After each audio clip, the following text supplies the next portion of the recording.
I didn't see you there. I was just enjoying some of my breakdancing skills. Or said with the correct terminology, breaking skills.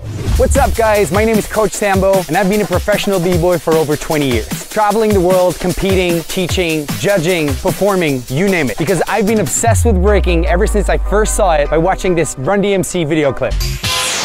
Check this out. I'm also the founder of the Battle Droids Factory, a professional b-boy school with multiple world titles in the youth division and many other crazy achievements.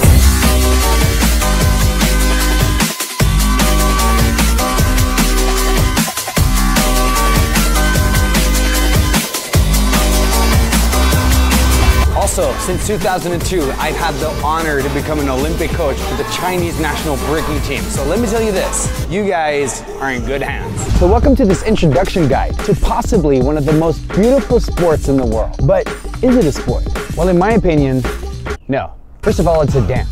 It's an art. It's a form of expression, and it's close to limitless in every way imaginable. It all started in the late 70s in the Black and Latin American communities in the Bronx, where there was this guy called Kool Herc. I remember that name, Kool Herc, because Kool Herc basically invented the merry-go-round technique with his turntables, basically using two turntables to loop a certain part of a record, and more specifically, the drum break of certain funk records. Now, having two turntables and the same records gave him the ability to play these breaks endlessly on end during his parties or jams, known back in those days as block parties. Now, this gave birth to a new type of music and lifestyle that evolved out of these funk records, hip-hop. Hip-hop. A lifestyle and a culture I owe my life to. Now, of course, during these block parties, there were people dancing and inspired by martial arts and singers like James Brown, who knew how to bust a move or two. Moves got slightly more difficult over the months and years, with new dancers innovating the moves with their own ideas and styles. Breaking was born. These dancers would dance specifically to the drum break of a song known as the break. Therefore, the name that was given to these dancing and fresh-dressed individuals was the b-boy or the b-girl, originating from the break boy or the break girl.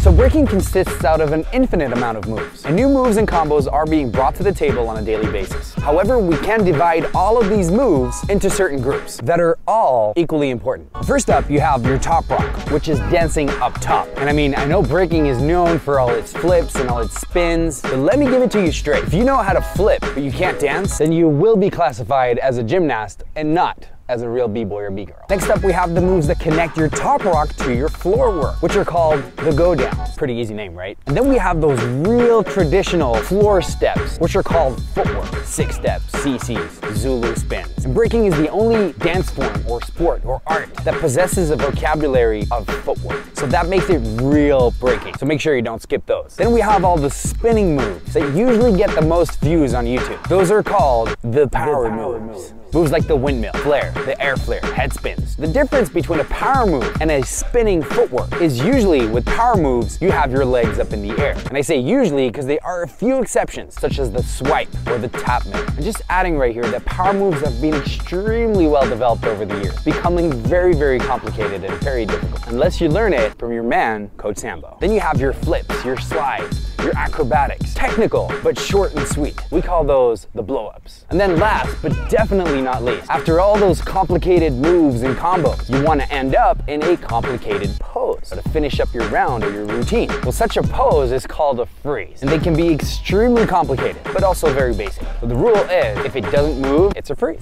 Now, before we continue with the rest of this video, I have to inform you, of course, that I have tons of tutorials and videos on all of these different kind of moves. And if you're hungry and motivated to learn from the best, then feel free to check out any tutorial you like. But if you're specifically somebody who just started out with breaking, you can check out the playlist right here. So things couldn't be easier than that. What I also could recommend is to check out my full beginner's masterclass that you can find on my website. So battles or competitions are not about who spins the fastest or who can flip the highest. They're mostly about being complete and all around using all the elements of the dance. If you're only good at flips or you're only good at power moves, you don't have your footwork and your top rock and these things, then your breaking is probably not going to be that good. You're never going to win battles. Elements of execution also play a big role when it comes to your breaking skills. Things like musicality, Creativity, flow and fluidity, your overall style and personal touch, speed and control, how you battle your opponent, your charisma, stamina. These are all very important skills when it comes to your breaking. Now for the Olympics, breaking will be in a 1 versus 1 format. Men and women separated. But there are many different formats for competition. You have your crew battle, which is usually 8 members. Could be a little more, could be a little less. Then you have your 2-on-2s, 3-on-3s, 5-on-5s. Then you also have kids battle. Under 16, under 18. You can also have a kids battle 2-on-2, a kids battle 5-on-5, or a kids crew battle. Then you also have competitions or battles that are specifically organized for just one element. For example, power move battle, or footwork battle, top rock battles, you name it. Then you also have showcase or choreography competitions, like Battle of the Year, for example, which is becoming more and more rare these days, but it's still here for the crews that are willing to put in the work. They can perform showcases, but also battle routines. And I hope that the Olympics of 2028 are going to include crew battles, because that's just going to blow people's brains out.